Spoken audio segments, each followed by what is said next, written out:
కాన్స్టిట్యూషన్లో కాన్ఫ్లిక్ట్ లేకుండా అన్ని ఏ క్లాసులు అయితే ఉన్నాయో, ఏ ఆర్టికల్స్ ఉన్నాయో అన్నీ కూడా కాన్స్టిట్యూషన్ స్పిరిట్ని అప్హోల్డ్ చేసేటట్టు ఉండాలి తప్పితే ఇలా భావితరాలకు కన్ఫ్యూజ్ చేసేటట్టుగా, కాన్ఫ్లిక్ట్ చేసేటట్టుగా ఉండకూడదు. దానికి చర్యలు తీసుకోవాల్సిన అవసరం ఉంది. ప్రభుత్వము, పార్లమెంటు, సుప్రీంకోర్టు ఇలాంటివి అన్నీ కూడా ఇది అరికట్టే ప్రయత్నం చేయాలి. ఎందుకంటే ఇందాక అన్నలు చెప్పినట్టుగా నిజం, పుట్టుకతో వస్తుంది కులం, చచ్చిపోయినా కూడా పోదు. ఇది ఒక సామాజిక వ్యాధి, ఇది ఒక చేదు నిజం. వివక్ష అన్నది ఒక వాస్తవం. ఎవరు అవునన్నా కాదన్నా ఇందాక అన్న చెప్పినట్టుగా ఎక్కడా రాసిబడి లేదు, కానీ ఇది వాస్తవం. కుల వివక్ష అన్నది ఉన్నది.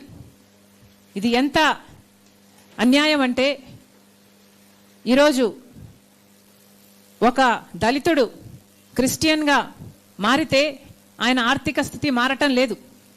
ఒక దళితుడు క్రిస్టియన్గా మారితే ఆయన సామాజిక స్థితి మారటం లేదు. ఒక దళితుడు క్రిస్టియన్గా మారితే ఆయన మీద జరిగే అవమానాలు తగ్గటం లేదు. ఒక దళితుడు క్రిస్టియన్గా మారినంత మాత్రాన వాళ్ళ మీద దాడులు తగ్గటం లేదు. దళితుల్ని దళితులుగా చూస్తున్నారు కాబట్టే వాళ్ళ మీద ఇన్ని దాడులు జరుగుతున్నాయి కాబట్టే వాళ్ళకి కొన్ని అప్లిఫ్ట్మెంట్ కోసం కొన్నైనా చేయకపోతే, రిజర్వేషన్లు అయితే ఏమి, లేక SC ST atrocity act protection అయితేనేమి, ఇలాంటివన్నీ వాళ్ళకి ఇవ్వకపోతే వాళ్ళు సమాజంలో పైకి రాలేరు, బ్రతకలేరు అన్న ఉద్దేశంతోనే వాళ్ళకి ఇవన్నీ ఇవ్వటం జరిగింది. ఒకవైపు ఇస్తూ, ఒక చేత్తో ఇస్తూ ఇంకో చేత్తో మళ్ళీ లాగేసుకున్నట్టుగా వాళ్ళు క్రిస్టియన్స్ అయితే ఇవి వర్తించదు అనడం చాలా చాలా అన్యాయం. అంతేకాదు, ఒక ఎస్టీ మతం మారినా, క్రిస్టియన్ అయినా ఒక ఎస్టీయే, మళ్ళీ రిజర్వేషన్లు అప్లై అవుతాయి. ఒక బీసీ మతం మారినా రిజర్వేషన్లు అప్లై అవుతాయి. ఒక ఓసీ మతం మారినా అప్లై అవుతాయి. కానీ ఒక ఎస్సీకి మాత్రం ఇది అప్లై కాదు అంటే ఇది నిజంగానే చాలా దురదృష్టకరం. ఇది ఎవరూ కూడా అంగీకరించలేదు. ఏ కులం వాళ్ళు కూడా ఇది న్యాయం అని చెప్పారు అంటే వాళ్ళు బయస్డ్గా చెప్తున్నారనే అర్థం. నిన్న ఇచ్చిన తీర్పులో ఇది కూడా చాలా స్పష్టంగా చెప్పడం జరిగింది. రీకన్వర్షన్ జరిగితే మళ్ళీ ఏ కులంలో పుట్టారో మళ్ళీ ఆ కులానికే వాళ్ళు చెందే అవకాశం ఉంది అని. అంటే సుప్రీంకోర్టే ఒప్పుకుంటున్నట్టు కదా, కులం అన్నది పుట్టుకతో వస్తుంది అని వాళ్ళంతకు వాళ్ళే ఒప్పుకున్నట్టు అయింది. ఎందుకంటే మళ్ళీ రీకన్వర్షన్ అయినా కన్వర్షన్ అయినా మళ్ళీ పుట్టిన కులానికే పోతారు అంటే పుట్టుకతో కులం వస్తుందని సుప్రీంకోర్టే ఒప్పుకున్నట్టు అయింది. అంతేకాదు, దీంట్లో అసలు నాస్తికుల పరిస్థితి ఏమిటి?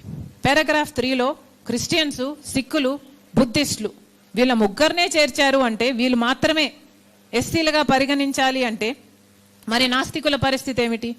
అంటే ఎస్సీగా పుట్టిన వాళ్ళు, దళితులుగా పుట్టిన వాళ్ళు నాస్తికులుగా ఉండే హక్కు కూడా లేదా? ఎవరిని నమ్మకుండా ఉండే హక్కు కూడా లేదా? ఎవరిని నమ్మాలో కూడా కాన్స్టిట్యూషనే నిర్ణయిస్తుందా? ఇది ఎక్కడి విచిత్రం?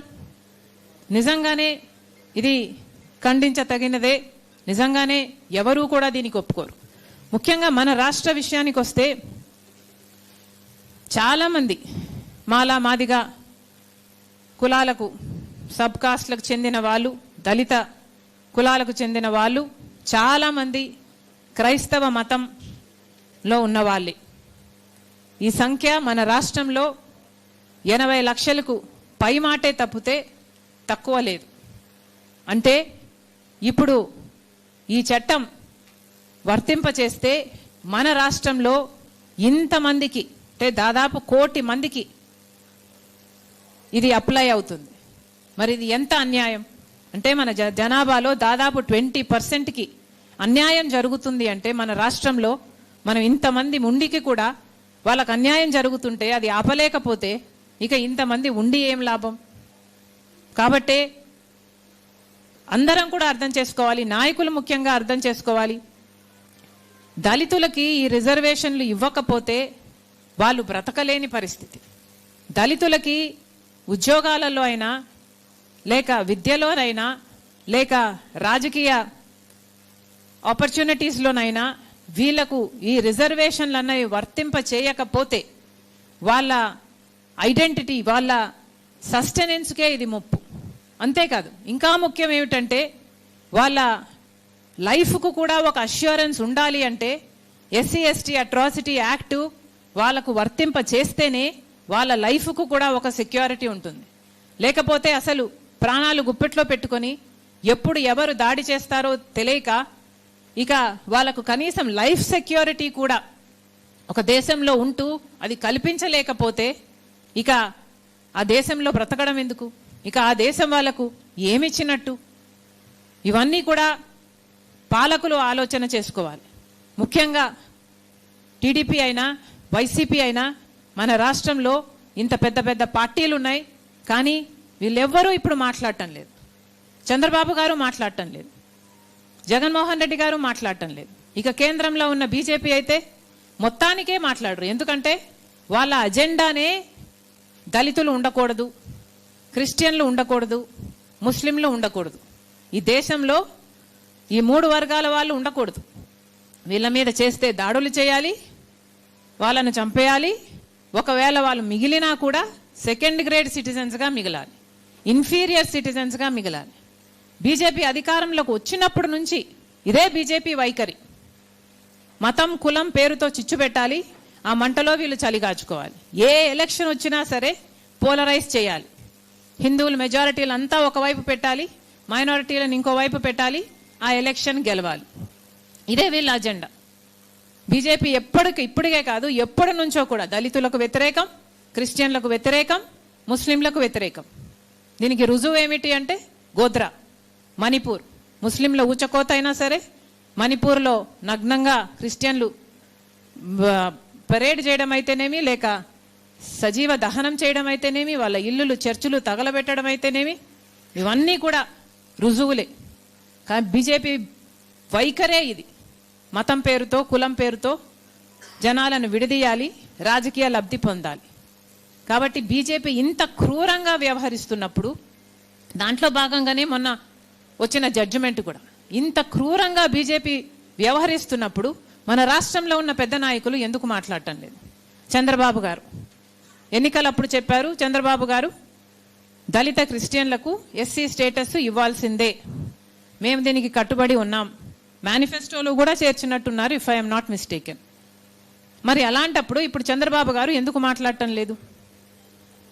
సుప్రీంకోర్టులో ఉన్న జడ్జిలు ఇంత భయంకరంగా ఒక జడ్జిమెంట్ ఇస్తే బీజేపీ చేతిలో ఇప్పటికే సిబిఐ అయినా, ఐటీ అయినా, ఈడీ అయినా, ఈసీ అయినా ఇవన్నీ గుప్పట్లో ఉన్నాయి. ఆఖరికి సుప్రీంకోర్టు కూడా ఈ నెక్సెస్ విత్ బీజేపీ పనిచేస్తుంది అని ఇంత స్పష్టంగా అర్థమైనా కూడా చంద్రబాబు గారు నోరు విప్పటం లేదు, మేనిఫెస్టోలో పెట్టిన విషయం గురించి కూడా మాట్లాడటం లేదు. అంటే ఇక చంద్రబాబు గారు దళితుల పక్షమని ఎలా అనుకోవాలి? పోనీ జగన్మోహన్ రెడ్డి గారు ఇదివరకే ఒక రెసల్యూషన్ చేశామంటున్నారు, అసెంబ్లీలో పంపామంటున్నారు, మేము దళితుల పక్షాన నిల్చున్నాము, ఇప్పుడే కాదు ఎప్పుడూ నించున్నాము అంటున్నారు. మరి ఇంతవరకు జగన్మోహన్ రెడ్డి గారు ఎందుకు నోరు విప్పలేదు? జగన్మోహన్ రెడ్డి గారు ఇన్ని సంవత్సరాలు అధికారంలో ఉన్నారు, అన్ని సంవత్సరాలు మోడీ గారి దత్తపుత్రుడిగానే వ్యవహరించారు. మరి ఇప్పుడు అదే మోడీ గారి దగ్గరికి ఆయన ఎంపీలను తీసుకువెళ్ళి, అయ్యా ఈ దళితులు మాకు ఓట్లేశారు, వైసీపీకి ఓట్లేసిన వాళ్ళంతా దళితులే, ఈ దళితులు మాకు ఓట్లేశారు, మేము మీకు మద్దతు ఇస్తున్నాం అన్ని బిల్లులలో, మరి వీళ్ళని రక్షించాల్సిన బాధ్యత మీకుంది అని జగన్మోహన్ రెడ్డి గారు పార్లమెంట్ మెంబర్స్ని తీసుకొని మోడీ గారిని కలిసి దళితుల పక్షాన నిలబడాల్సిన అవసరం ఉందా లేదా? ఇక ఎవరూ నిలబడకపోతే ఇక దళితుల పక్షాన ఎవరు నిలబడతారు? వాళ్ళకు మేలు ఎలా జరుగుతుంది? కాంగ్రెస్ పార్టీ తరఫున అయితే మా స్టాండ్ చాలా క్లియర్గా ఉంది. జేడి సిలమన్న గారు చెప్పినట్టుగా 1996లోనే పివి నరసింహరావు గారు ప్రధానమంత్రిగా ఉన్న రోజుల్లోనే క్యాబినెట్లో దీన్ని ఆమోదించడం జరిగింది. దళిత ఎస్సీలకు ఎస్సీ స్టేటస్ ఇవ్వాల్సిందే అన్న విషయం అప్పటి నుంచి ఈ పోరాటం జరుగుతుంది. క్యాబినెట్లో ఆమోదం చేయడమే కాదు, పార్లమెంట్లో దీన్ని టేబుల్ కూడా చేయడం జరిగింది. ఆ తర్వాత కూడా జస్టిస్ రంగనాథ్ మిశ్రా గారి కమిషన్ వేసింది కూడా కాంగ్రెస్ పార్టీయే. దాని రిపోర్టు వచ్చిన తర్వాత దాన్ని అమలు చేయాలి అన్న ఉద్దేశం కూడా కాంగ్రెస్ పార్టీకి ఉన్నింది. ఆ రిపోర్ట్లో చాలా స్పష్టంగా చెప్పడం జరిగింది, క్రిస్టియన్ ఎస్సీలను కూడా ఎస్సీలుగా పరిగణించాలి. ఎందుకంటే వివక్ష అన్నది ఒక వాస్తవం. వాళ్ళను అలా పరిగణించకపోతే వాళ్ళకు అన్యాయం చేసినట్టు అవుతుంది అని చెప్తూ పారాగ్రాఫ్ 3ని వెంటనే ఎలిమినేట్ చేయాలి అన్న విషయం కూడా ఈ రిపోర్ట్ ఈ కమిటీ చెప్పడం జరిగింది. అంతేకాదు కులానికి మతానికి లింక్ లేదు కాబట్టి దీన్ని ఎస్సీ కులం నుంచి మతం అన్న దాన్ని టోటల్గా డీలింక్ చేయాలి అన్న విషయం కూడా రంగనాథన్ కమిటీ చాలా స్పష్టంగా జరిగింది. ఆ తర్వాత 2009లో రాజశేఖర రెడ్డి గారు ముఖ్యమంత్రిగా ఉండగా అసెంబ్లీలో తీర్మానం చేసి అది కూడా కేంద్రానికి పంపించడం జరిగింది. నాకు ఆ రోజుల్లో చాలా బాగా గుర్తు. నానైతే చాలాసార్లు చెప్పడం కూడా జరిగింది, దళితులకు ఇది చాలా అవసరం, దళిత క్రిస్టియన్స్కు మనం ఇది చేయాల్సిన అవసరం ఉంది. సోనియా గాంధీ గారిని, మన్మోహన్ సింగ్ గారిని ఒప్పించి ఇది చేస్తాను అన్న నమ్మకం నాకుంది అని నాతో చాలాసార్లు చెప్పారు. ఇది చెయ్యాలి, this issue is very very close to his heart. ఎందుకంటే నేను చూశాను, ఆయన మాట్లాడడం నేను విన్నాను కాబట్టి నేను చెప్పగలను. రాజశేఖర రెడ్డి గారు ఇది చాలా కోరుకున్న విషయం. ఆయన బిడ్డగా, రాజశేఖర రెడ్డి గారి బిడ్డగా ఈరోజు మాటిస్తున్నాం. దళితుల పక్షాన రాజశేఖర రెడ్డి గారు ఎలాగైతే బాధ్యతగా ఫీల్ అయ్యి పోరాటం చేయాలనుకున్నారో రాజశేఖర రెడ్డి గారి బిడ్డగా నేను కూడా ఇది మోయడం మా బాధ్యత. Congress party will take it up. ఇది నిజంగా చేయాల్సిన అంశమే. దళిత క్రిస్టియన్స్ ఎస్సీ హోదా కలిగి ఉండాలి. పారాగ్రాఫ్ 3ని ఎలిమినేట్ చేయాలి. కులానికి మతానికి సంబంధం ఉండకూడదు. కాబట్టి కాంగ్రెస్ పార్టీ తరఫున మేము ఇవన్నీ కూడా కేంద్ర ప్రభుత్వాన్ని డిమాండ్ చేస్తున్నాం. వెంటనే రంగనాథ్ మిశ్రా గారు ఏ పాయింట్లు అయితే పెట్టారు మొత్తం రిపోర్ట్ని టేబుల్ అయినా చేయండి పార్లమెంటులో, లేదంటే మీకు ఆ కమిటీ మీద నమ్మకం లేకపోతే ఆ పాయింట్లను మాత్రమే టేబుల్ చేయండి. దాని మీద డిబేట్ జరగాలి పార్లమెంటులో. పార్లమెంటేరియన్స్ కూడా దీని గురించి మాట్లాడాల్సిన అవసరం ఉంది. ఎవరు స్టాండ్ ఎలా ఉందో ప్రజలకు అర్థం కావాల్సిన అవసరం ఉంది. కాబట్టి వెంటనే దీన్ని టేబుల్ చేయాలి, దీని మీద డిస్కషన్ జరగాలి. అంతేకాదు ఈ ఎస్సీ దళిత క్రిస్టియన్లకు ఎస్సీ స్టేటస్ ఉండాలి అన్నది ఎక్కడైతే ఏ పారాగ్రాఫ్ అయితే ఉందో ఆ పారాగ్రాఫ్ను కూడా వెంటనే తొలగించాలని కేంద్ర ప్రభుత్వం చొరవ చూపాలని, దళితుల పట్ల, క్రిస్టియన్ల మీద, ముస్లింల మీద మీకు ఏమాత్రం చిత్తశుద్ధి ఉన్నా నిరూపించుకోవాల్సిన అవసరం ఉంది. At the same time Chandrababu గారైనా సరే, జగన్మోహన్ రెడ్డి గారైనా సరే వాళ్ళ ఎంపీల చేత ఇది పార్లమెంటులో కూడా ఒత్తిడి తేవాల్సిన అవసరం ఉంది. దీని అమెండ్మెంట్ జరగాల్సిన అవసరం ఉంది. ఇంకోటి ముఖ్యంగా మొన్న ఇచ్చిన సుప్రీంకోర్టు తీర్పు ఇది చాలా అసలు ఎవరు హర్షించరు దీన్ని. ఇది ఏ రాష్ట్రంలోనూ అమలు కాకుండా కేంద్ర ప్రభుత్వం చర్యలు తీసుకోవాలి. దీని మీద రీఅపీల్ కూడా పోవాలని కాంగ్రెస్ పార్టీ డిమాండ్ చేస్తుంది. Thank you.